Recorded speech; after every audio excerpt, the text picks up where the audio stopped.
Hola, muy buenas tardes. Le doy gracias a Dios por todas aquellas personas que se han conectado en la tarde de hoy para poder unirnos en medio de la distancia a través de nuestras plataformas de redes sociales y poder unirnos en oración, escuchar el mensaje de la palabra de Dios. Quiero dar la bienvenida a todos aquellos que se están conectando en este momento, y si tú sabes que hay alguien que no se ha podido conectar, comparte este video con ellos después.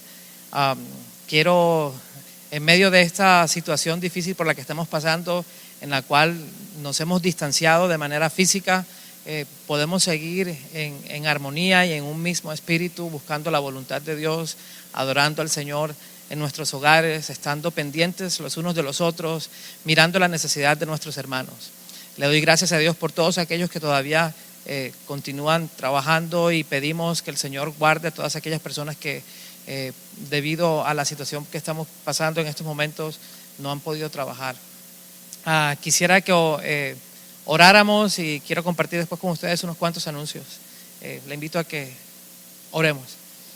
Padre, muchísimas gracias te doy porque aún en medio de la distancia tú nos has permitido, Señor, estar en comunicación y en contacto los unos con los otros, Padre.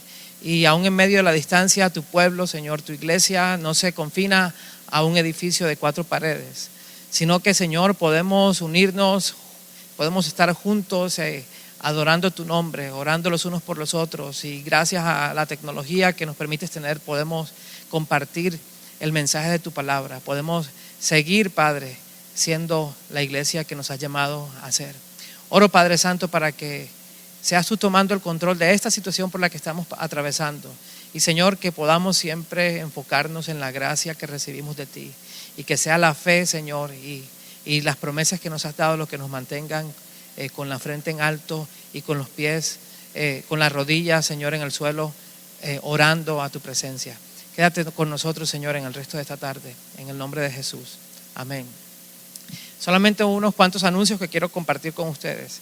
El miércoles pasado empezamos a tener un tiempo especial de oración en familia a las 7 de la noche, y es algo que vamos a estar haciendo durante las próximas semanas. Así que les invito a que todos los miércoles a las 7 de la noche, allí en la sala de su casa, en su recámara, tal vez en la terraza, si se lo permite el clima, puedan reunirse como familia y tengan un tiempo especial de alabanza, un tiempo donde puedan leer la escritura y puedan compartir las bondades que han recibido de Dios.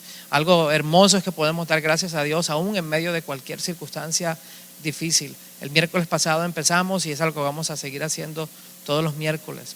De la misma manera, el día viernes vamos a estar enviando a través de correo electrónico un pequeño devocional para que también puedan tener un tiempo para que puedan leer la Biblia juntos y responder algunas cuantas preguntas, y nuevamente orar los unos por los otros.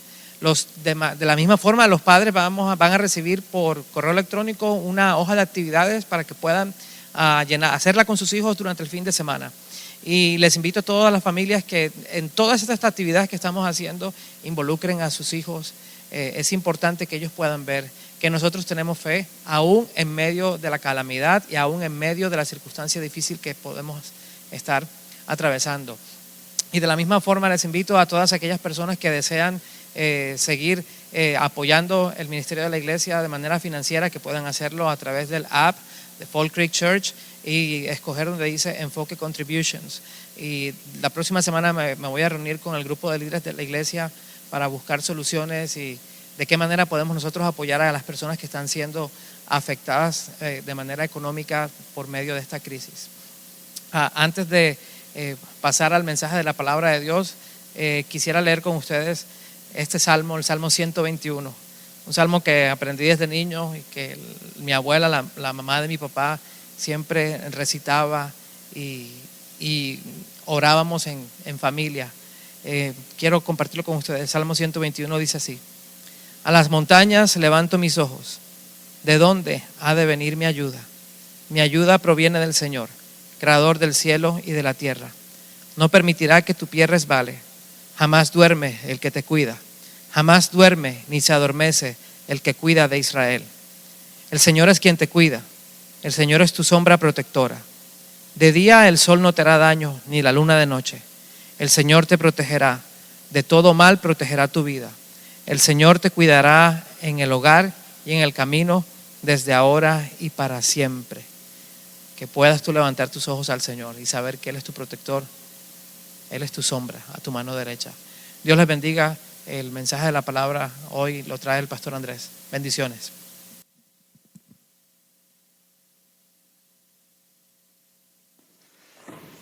Gracias, Pastor Joel. En este momento yo quiero invitarles a abrir sus Biblias a 1 Corintios capítulo 5. 1 Corintios capítulo 5. Yo voy a leer todo el capítulo para introducirnos a este pasaje muy interesante. Si ustedes han estado con nosotros hace algunas semanas, recuerdan que yo he predicado varios sermones a través de 1 Corintios y por fin hemos llegado a un cambio, a una nueva etapa en esta carta donde Pablo empieza a responder a ciertas situaciones específicas en la iglesia de Corinto. Así que para empezar, en 1 Corintios capítulo 5, versículos 1 hasta 13, que dice: es ya del dominio público que hay entre ustedes un caso de inmoralidad sexual que ni siquiera entre los paganos se tolera, a saber que uno de ustedes tiene por mujer a la esposa de su padre, y de esto se sienten orgullosos. ¿No debieran más bien haber lamentado lo sucedido y expulsado de entre ustedes al que hizo tal cosa? Yo, por mi parte, aunque no estoy físicamente entre ustedes, sí estoy presente en espíritu y ya he juzgado, como si estuviera presente, al que cometió este pecado. Cuando se reúnan en el nombre de nuestro Señor Jesús y con su poder yo los acompañe en espíritu, entreguen a este hombre a Satanás para destrucción de su naturaleza pecaminosa, a fin de que su espíritu sea salvo en el día del Señor. Hacen mal en jactarse. ¿No se dan cuenta de que un poco de levadura hace fermentar toda la masa? Desháganse de la vieja levadura para que sean masa nueva, panes sin levadura, como lo son en realidad. Porque Cristo, nuestro Cordero Pascual, ya ha sido sacrificado. Así que celebremos nuestra Pascua no con la vieja levadura, que es la malicia y la perversidad, sino con pan sin levadura, que es la sinceridad y la verdad. Por carta ya les he dicho que no se relacionen con personas inmorales. Por supuesto, no me refería a la gente inmoral de este mundo, ni a los avaros, estafadores o idólatras. En tal caso, tendrían ustedes que salirse de este mundo. Pero en esta carta quiero aclararles que no deben relacionarse con nadie que, llamándose hermano, sea inmoral o avaro, idólatra, calumniador, borracho o estafador. Con tal persona ni siquiera deben juntarse para comer. ¿Acaso me toca a mí juzgar a los de afuera? ¿No son ustedes los que deben juzgar a los de adentro? Dios juzgará a los de afuera. Expulsen al malvado de entre ustedes. Vamos a orar. Padre Celestial, nosotros sabemos que en medio de tiempos y etapas de la vida inciertos, tú sigues igual. Tú estás en control de toda la vida. Y Dios, queremos tener una vida normal contigo. Dios, yo sé que nuestras vidas han sido interrumpidas por muchas cosas en las últimas semanas y probablemente tendremos que lidiar con muchas interrupciones más. Pero a pesar de todo esto, Dios, queremos tener una vida activa contigo, una vida activa en tu palabra. Y Dios, yo pido una bendición sobre este mensaje, una bendición sobre tu pueblo que está escuchando y mirando. Y pido, Dios, que podamos leer y entender tu palabra, aplicarla en nuestras vidas y ser la iglesia que nos has llamado a ser. Bueno, este pasaje es muy interesante. De veras, si yo no estuviera predicando a través de 1 Corintios, quizás yo tendría la tentación de pasar por alto este pasaje, empezar en capítulo 4 y después capítulo 6 sin darse cuenta. Pero en realidad este pasaje es tan importante para la vida de la iglesia. Pero antes de explorar el pasaje, hay que establecer ciertas cosas que es muy fácil olvidar. Primero, el Nuevo Testamento fue dirigido, escrito a creyentes, la comunidad cristiana. Esto es muy importante reconocer porque hoy en día es muy fácil por la imprenta, por el internet, encontrar y reproducir la palabra de Dios. De hecho, se distribuye a los no creyentes, a los incrédulos, como forma de evangelismo, el Evangelio de Juan. Y es bueno hacer esto porque creemos en 2 Timoteo 3:15 las sagradas escrituras que pueden darte la sabiduría necesaria para la salvación mediante la fe en Cristo Jesús. Estas escrituras nos enseñan acerca de la salvación, así que es bueno compartirlas con la gente que no son creyentes. Pero no se debe olvidar que el Nuevo Testamento fue escrito a iglesias, a pastores, a líderes de las iglesias e individuos recién convertidos. Así que este pasaje tiene mucho que ver con la vida de una iglesia. Segundo, y relacionado, es muy importante recordar que la iglesia, la comunidad cristiana, está formada de creyentes. En nuestro pasaje, Pablo distingue entre los que son parte de la iglesia y los que no. Mira lo que dice en versículo 12. ¿Acaso me toca a mí juzgar a los de afuera? ¿No son ustedes los que deben juzgar a los de adentro? Él distingue entre los que son dentro de la iglesia y los que son afuera de la iglesia. Cuando Pedro amonestó a los líderes de varias iglesias, él dijo en 1 de Pedro 5, versículos 1 y 2, a los ancianos que están entre ustedes, yo que soy anciano como ellos, testigo de los sufrimientos de Cristo y partícipe con ellos de la gloria que se ha de revelar, les ruego esto: cuiden como pastores el rebaño de Dios que está a su cargo. Al decir el rebaño de Dios que está a su cargo, esto quiere decir que los líderes tenían una responsabilidad ante Dios hacia un grupo definido, los creyentes que formaron las iglesias en donde ellos servían. Las iglesias son formadas de creyentes y el Nuevo Testamento fue dirigido a las iglesias, a creyentes. Es muy importante recordar estas cosas porque al leer nuestro texto se puede ver que a Pablo no le interesa enseñar a los incrédulos la ética sexual. Esto es para la iglesia. Si no eres cristiano, tu necesidad más grande no es ser más moral para sentirte a gusto contigo mismo. No. Si tú no eres cristiano, tu necesidad más grande es estar convencido de que eres una persona inmoral, arruinado y condenado a una eternidad en el infierno por tus pecados. Necesitas creer que Jesús murió por ti en la cruz para salvarte de ese infierno y del poder del pecado sobre tu vida. Y al creer esto, tendrás vida eterna. Esto es lo que nosotros creemos. Eso es el Evangelio. Y a menos que empecemos con el Evangelio como nuestra convicción central, este pasaje no tendrá sentido para nosotros. No tendrá sentido porque el Evangelio nos enseña que Jesús murió por nuestros pecados y fue resucitado para librarnos de ellos. Si decidimos vivir en el pecado después de haber profesado que creemos esto, la iglesia, la comunidad cristiana, los creyentes no pueden afirmar nuestro testimonio de haber sido salvado. La semana que viene vamos a explorar más cómo el Evangelio es el fundamento de la disciplina en la iglesia, pero esta semana, con los primeros 5 versículos de este pasaje, vamos a ver cómo y para qué la iglesia disciplina a sus miembros. ¿Están interesados? Vamos a leer otra vez versículos 1 hasta 5.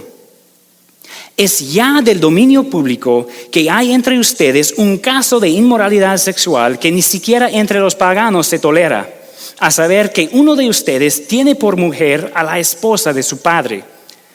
Y de esto se sienten orgullosos. ¿No debieran más bien haber lamentado lo sucedido y expulsado de entre ustedes al que hizo tal cosa? Yo, por mi parte, aunque no estoy físicamente entre ustedes, sí estoy presente en espíritu, y ya he juzgado como si estuviera presente al que cometió este pecado. Cuando se reúnan en el nombre de nuestro Señor Jesús y con su poder yo los acompañe en espíritu, entreguen a este hombre a Satanás para destrucción de su naturaleza pecaminosa, a fin de que su espíritu sea salvo en el día del Señor. Así que en breve la situación. Tenemos un pecado. Un hombre se acuesta con su madrastra. Cuando dice que él tiene la mujer de su padre, la esposa de su padre, está hablando de su madrastra. Se acuesta con su madrastra. Y de hecho realmente no tenemos una palabra para describir eso. Así que cuando él dice que ni siquiera entre los paganos se tolera o se nombra en la Reina Valera, es verdad, no hay nombre para ese pecado, pero todos sabemos que es un pecado. Y eso fue el pecado. No solo hay un pecado, sino que es público, hay publicidad, no es un secreto, todos lo saben. Y hasta los incrédulos, los paganos, se escandalizan por ese pecado en la iglesia. La reacción de la iglesia es tolerancia y celebración. Así que la iglesia de Corinto estaba aprobando a ese hombre frente al mundo. Y Pablo les entrega el remedio, la disciplina. Hay que expulsarle de la iglesia. Ahora vamos a examinar en más detalle 4 características de la disciplina en la iglesia. Y la primera es la actitud de la disciplina. Se puede ver esto en el versículo 2. Y de esto se sienten orgullosos. ¿No debieran más bien haber lamentado lo sucedido? Es verdad que hay personas que se llaman cristianos, que se sienten superiores a los demás y sacan una satisfacción perversa de condenar a otros por sus pecados.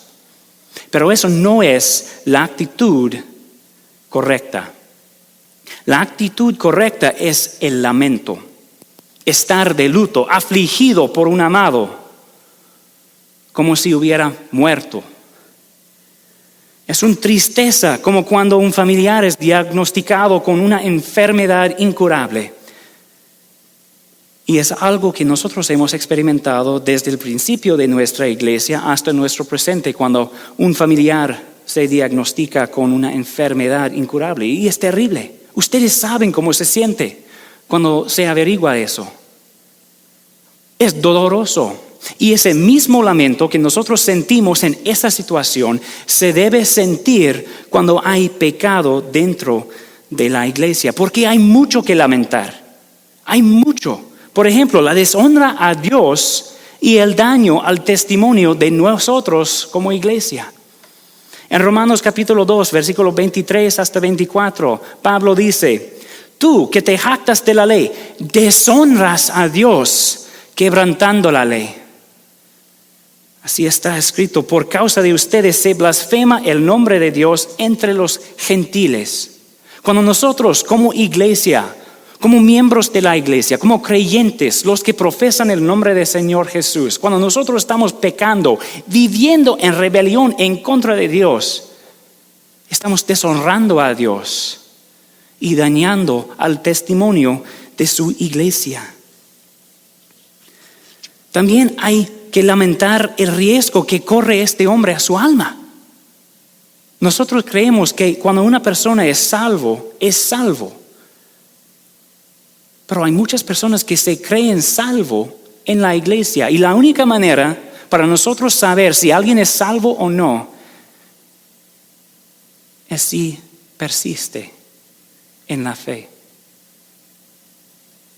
En Romanos capítulo 9, versículos 2 a 4, Pablo nos muestra cómo lamentar la perdición de un amado. Él dice, me invade una gran tristeza, en Romanos 9, 2 hasta 4, me invade una gran tristeza y me embarga un continuo dolor.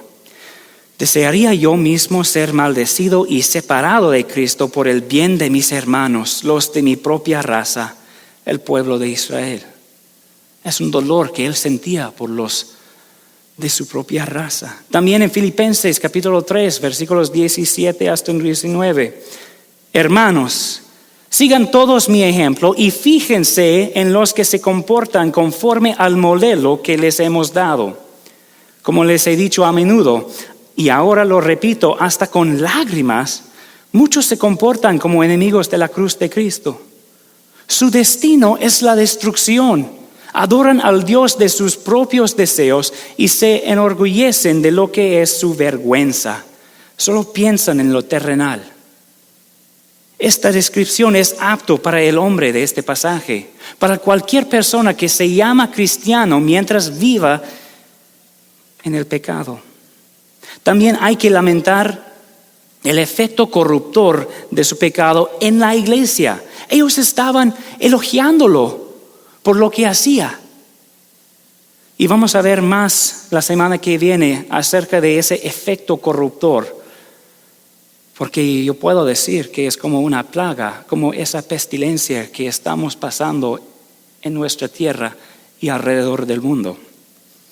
También hay que lamentar el daño que él hizo a su padre y a su madrastra. Porque probablemente ellos no eran creyentes. ¿Por qué digo esto? Porque el enfoque en este pasaje siempre está en este hombre y lo que él hizo. No habla del padre, así que no es probable que él era miembro de la iglesia. Y si no era miembro de la iglesia, probablemente no era creyente. Y de la madrastra, él no critica, no juzga a ella, solo juzga a este hombre que cometió el pecado. Y es claro que ella no era inocente, ella era culpable también. Pero como Pablo dijo en el versículo 12, ¿acaso me toca a mí juzgar a los de afuera? Él enfoca en el que era parte de la iglesia. Así que hay que lamentar el efecto que este hombre tenía en su padre y en su madrastra. ¿Qué tipo de testimonio es eso para ellos, los no creyentes?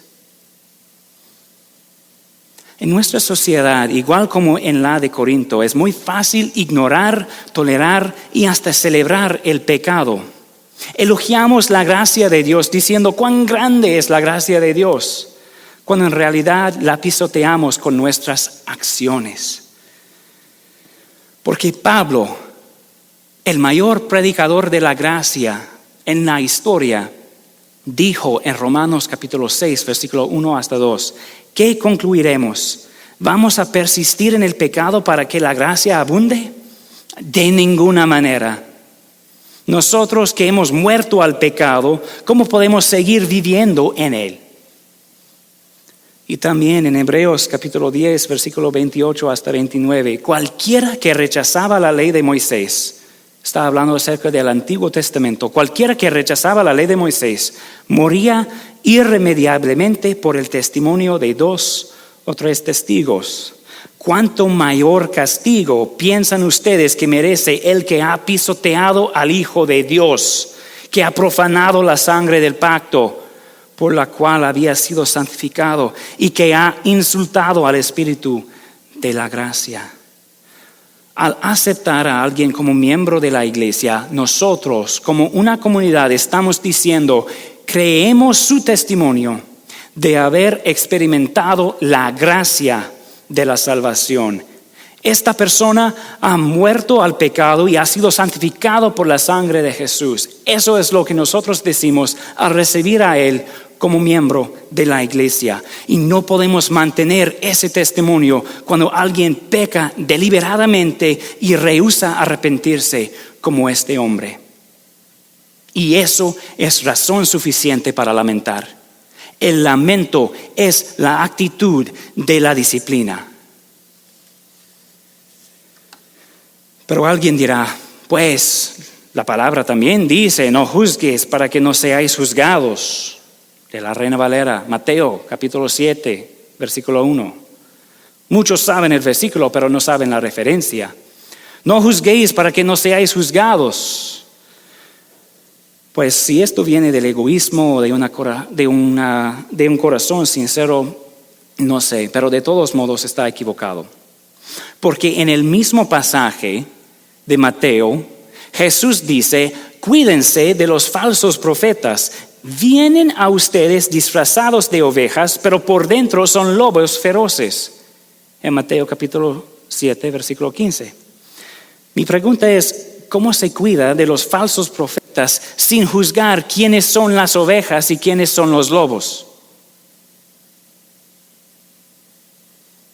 La prohibición en Mateo capítulo 7, versículo 1 es una prohibición de juzgar con un juicio hipócrita. Cuando juzgas a alguien por algo que tú mismo haces, la verdad es que la iglesia tiene autoridad para disciplinar a sus miembros. Vamos a leer otra vez. Capítulo 5, 1 Corintios 5, versículos 3 hasta 5. Yo, hablando Pablo, yo por mi parte, aunque no estoy físicamente entre ustedes, sí estoy presente en espíritu, y ya he juzgado como si estuviera presente al que cometió este pecado. Cuando se reúnan en el nombre de nuestro Señor Jesús y con su poder, yo los acompañe en espíritu, entreguen a este hombre a Satanás para destrucción de su naturaleza pecaminosa, a fin de que su espíritu sea salvo en el día del Señor. Así que la iglesia tiene la autoridad apostólica. Yo, por mi parte, ya he juzgado. Está hablando Pablo, el apóstol. Y todavía, como él dice allí, todavía está presente con nosotros en espíritu a través de sus enseñanzas. Incluso la enseñanza que es nuestro pasaje. Las escrituras, todas las escrituras nos fueron entregadas por la autoridad de los apóstoles. ¿Y dónde recibieron ellos esa autoridad? De Cristo Jesús. Así que la iglesia también tiene la autoridad de Cristo. Cuando Él dice, cuando ustedes se reúnan en el nombre de nuestro Señor Jesús, en el nombre, quiere decir a favor de Jesús, en el lugar de Jesús, actuando con su autoridad. Pero no estamos sustituyendo nuestro juicio por el suyo. Para ser válido, nuestro juicio tiene que acordar con el juicio de Jesús. Y aquí quiero introducir lo que Jesús mismo dijo acerca de esto en Mateo capítulo 18, versículos 15 hasta 17, que dice, si tu hermano peca contra ti, ve a solas con él y hazle ver su falta. Si te hace caso, has ganado a tu hermano.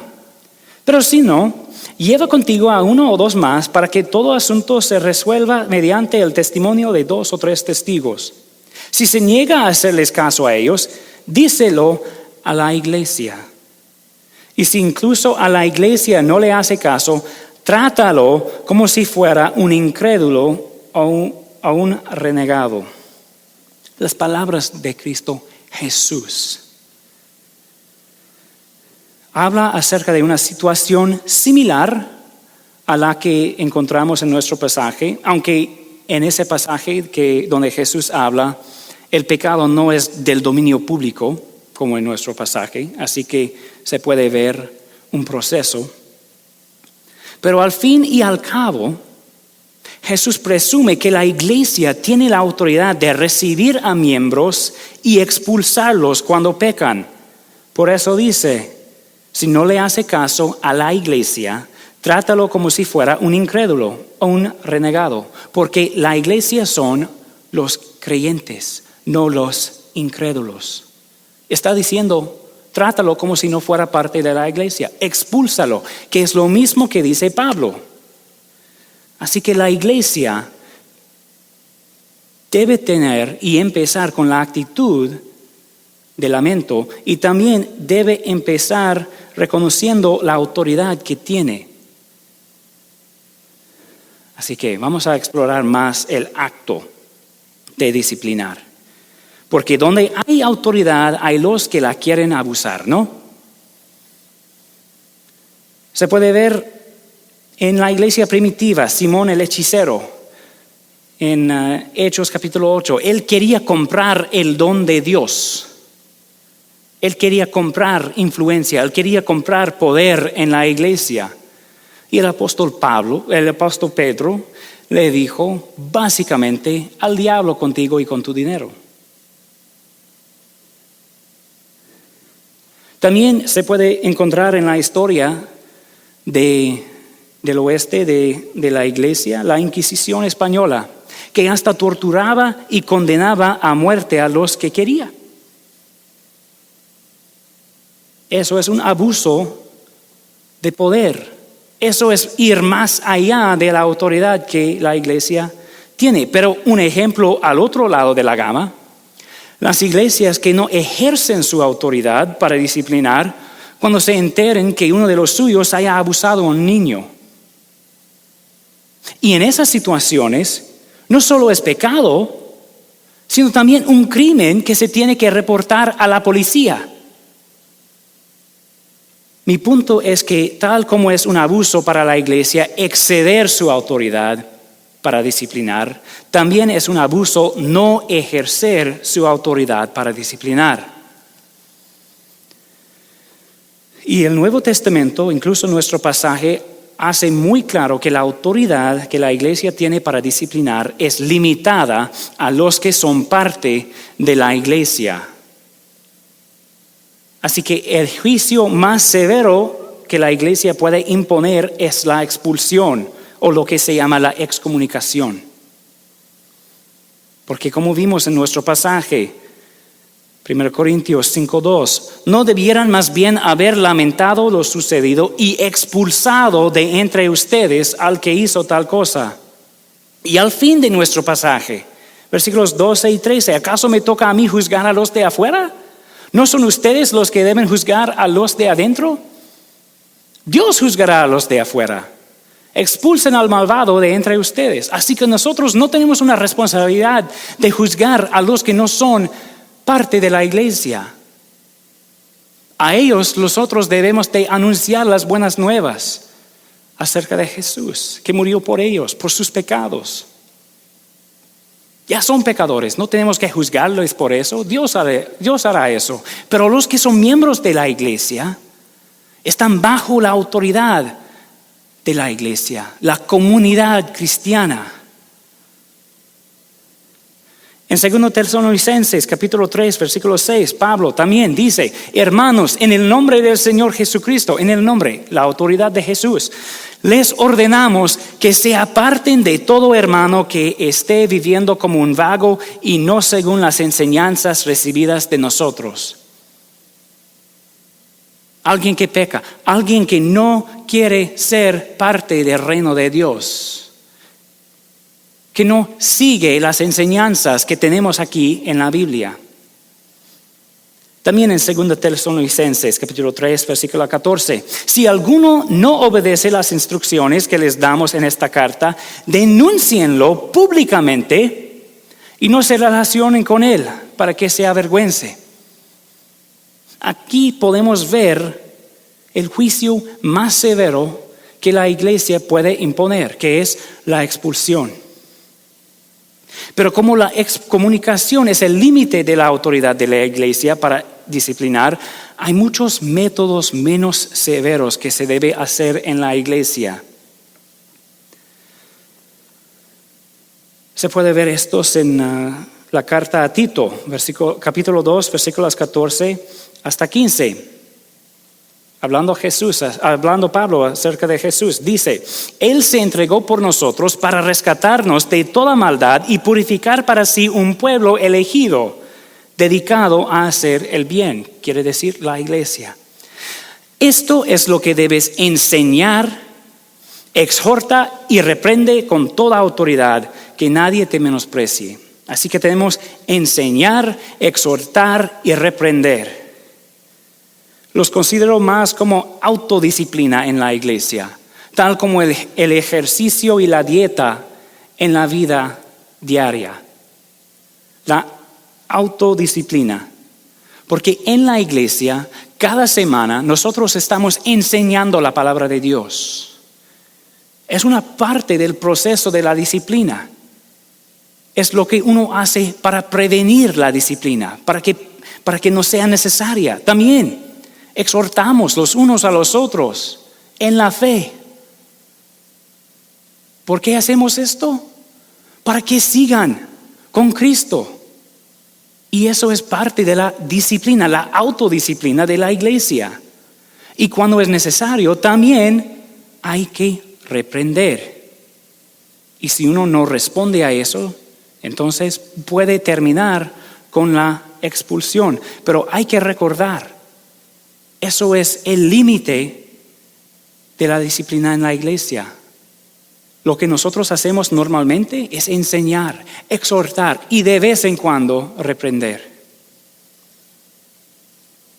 Por eso en Hebreos capítulo 3, versículo 12 hasta 14, el autor dice: cuídense, hermanos, de que ninguno de ustedes tenga un corazón pecaminoso e incrédulo que los haga apartarse del Dios vivo. Más bien, mientras dure ese hoy, anímense unos a otros cada día para que ninguno de ustedes se endurezca por el engaño del pecado. Hemos llegado a tener parte con Cristo con tal que retengamos firme hasta el fin la confianza que tuvimos al principio. Nosotros exhortamos, nos animamos los unos a los otros para que nos mantengamos firmes en la fe que profesamos. Y de hecho, cuando la iglesia tiene que expulsar a uno de los suyos, es porque esa persona ya se ha apartado del Dios vivo. Cuando tú eres creyente y miembro de una iglesia, esto es una bendición y una responsabilidad. Nosotros como una comunidad nos comprometemos a apoyarnos los unos a los otros en nuestro camino con Jesús. Y hacemos esto al enseñar y aprender la palabra de Dios, al exhortar y al ser exhortado a mantenernos fieles a Él, a reprender y al ser reprendido cuando nos apartamos de Dios. Y la ambición de todo esto es que retengamos firme hasta el fin la confianza que tuvimos al principio, que Jesús se entregó por nosotros para rescatarnos de toda maldad y purificar para sí un pueblo elegido dedicado a hacer el bien. La ambición de la disciplina es la salvación. Y hay que lidiar ahora con versículo 5. Entreguen a este hombre a Satanás para destrucción de su naturaleza pecaminosa, a fin de que su espíritu sea salvo en el día del Señor. ¿Qué quiere decir esto? Pues este versículo puede causar mucha confusión si no mantienes en primer lugar la frase clave: a fin de que su espíritu sea salvo en el día del Señor. Cuando la iglesia tiene que disciplinar a uno de sus miembros, aun cuando tiene que expulsarlo, es con el fin de que sea salvo. Es para el fin de que sea salvo. Así que, ¿qué quiere decir entregar a Satanás? Pues esto es una frase que Pablo utilizó varias veces. Por ejemplo, en 1 Timoteo capítulo 1, él dice: por no hacerle caso a su conciencia, algunos han naufragado en la fe. Entre ellos están Himeneo y Alejandro, a quienes he entregado a Satanás para que aprendan a no blasfemar. Entregar es el único verbo en esta oración cuyo sujeto es la iglesia y su objetivo es el hombre. En 1 Corintios capítulo 5. Es el único verbo en esta oración cuyo sujeto es la iglesia y su objetivo es el hombre. La iglesia y el hombre entregar. Así que es sinónimo con el otro verbo en este pasaje que tiene por sujeto la iglesia y por objetivo ese hombre. ¿Cuál palabra fue eso? ¿Cuál verbo fue eso? Expulsar. Expulsar. ¿No debieran más bien haber lamentado lo sucedido y expulsado de entre ustedes? Versículo 13. Expulsen al malvado de entre ustedes. Entregar a Satanás es expulsar a alguien de la comunidad cristiana, fuera de la protección de la iglesia. Porque en 1 de Juan, capítulo 5, versículos 18 y 19, dice: sabemos que el que ha nacido de Dios, un creyente, el que ha nacido de Dios, no está en pecado. Jesucristo, que nació de Dios, lo protege. Y el maligno no llega a tocarlo. Es decir, Satanás no llega a tocarlo. Sabemos que somos hijos de Dios y que el mundo entero está bajo el control del maligno. Así que cuando alguien permanece en el pecado, no podemos afirmar su testimonio de haber nacido de Dios. Como no quiere estar sujeto al reino de Dios, lo expulsamos fuera de la iglesia al mundo que está bajo el control del maligno. Así que entregar a alguien a Satanás es dejarlo libre. Si tú no quieres ser parte de esta comunidad, si tú no quieres participar con esta comunidad, está bien. Si tú no quieres vivir como un creyente, está bien. Ve cómo te pasa en el mundo.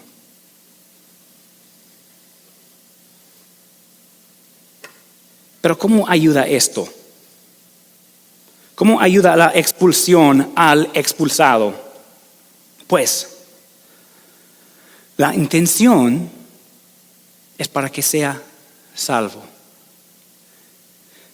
Nosotros, como iglesia, al disciplinar a uno de nuestros miembros, queremos que se dé cuenta cuán serio es el pecado, porque no podemos tolerar el pecado en la iglesia. También esperamos que lamente su pecado, tal como la iglesia lo ha lamentado. Queremos que se arrepienta de su pecado y que busque reconciliación con Dios y con su pueblo. Regreso a Hebreos capítulo 12, versículos 5 y 6. Hijo mío, no tomes a la ligera la disciplina del Señor, ni te desanimes cuando te reprenda, porque el Señor disciplina a los que ama y azota a todo el que recibe como hijo. Si Dios disciplina a los que ama, ¿cómo podemos decir como iglesia nos amamos los unos a los otros si no queremos disciplinar a los que están apartándose de Dios y de nuestra comunidad de fe? En Apocalipsis capítulo 3, versículo 19, dice Jesús: yo reprendo y disciplino a todos los que amo. Por lo tanto, sé fervoroso y arrepiéntate. Cuando la iglesia disciplina a uno de los suyos, hay que empezar con la actitud de lamento. No hay nada de qué sentirse orgulloso o superior. Hay mucho que lamentar cuando un miembro de la iglesia está viviendo en el pecado. Cuando la iglesia disciplina a uno de los suyos, está actuando bajo la autoridad que Jesús mismo se la entregó. Cuando la iglesia disciplina a uno de los suyos, está actuando conforme al modelo apostólico que recibimos. Al enseñar, al exhortar y reprender cuando sea necesario. Y la excomunicación es el penal más severo que puede administrar la iglesia, y solo lo hace cuando el pecado es persistente, notorio, como en este caso, o impenitente.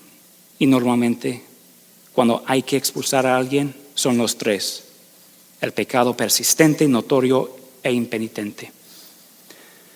Y por fin, cuando la iglesia disciplina a uno de los suyos, es con la ambición de que el culpable se arrepiente y regrese a Dios. Hay que experimentar las consecuencias para darse cuenta de cuán necesaria es la iglesia para la vida. En estas últimas semanas, al no poder reunirnos, yo he sentido la necesidad de la iglesia. que todos ustedes se comprometan a ser miembros de la iglesia y participen en la disciplina, enseñando, exhortando y, cuando es necesario, reprendiendo. Y en este tiempo, cuando no podemos reunirnos físicamente como iglesia, que mediten y pongan en práctica estas palabras de Hebreos 3:13 que ya hemos leído. Más bien, mientras dure ese hoy, anímense unos a otros cada día, para que ninguno de ustedes se endurezca por el engaño del pecado. Como no podemos reunirnos, hay mucho riesgo de que las personas se endurezcan por el engaño del pecado. Así que, si eres parte de esta iglesia, anímense unos a otros cada día. Y por la gracia de Dios, seguiremos como iglesia. Que oren. Padre Celestial, bendice a tu iglesia. Protégenos del pecado. Por favor, Dios, danos el deseo de amar los unos a los otros. Por favor, Dios, danos la actitud de lamento, porque el pecado es una seriedad muy grande. Y nosotros queremos ser tu pueblo. Bendice a tu iglesia, que nosotros podamos congregarnos pronto y que esta pestilencia en el mundo sea vencido por tu gracia. Pedimos esto en el nombre del Señor Jesús. Amén.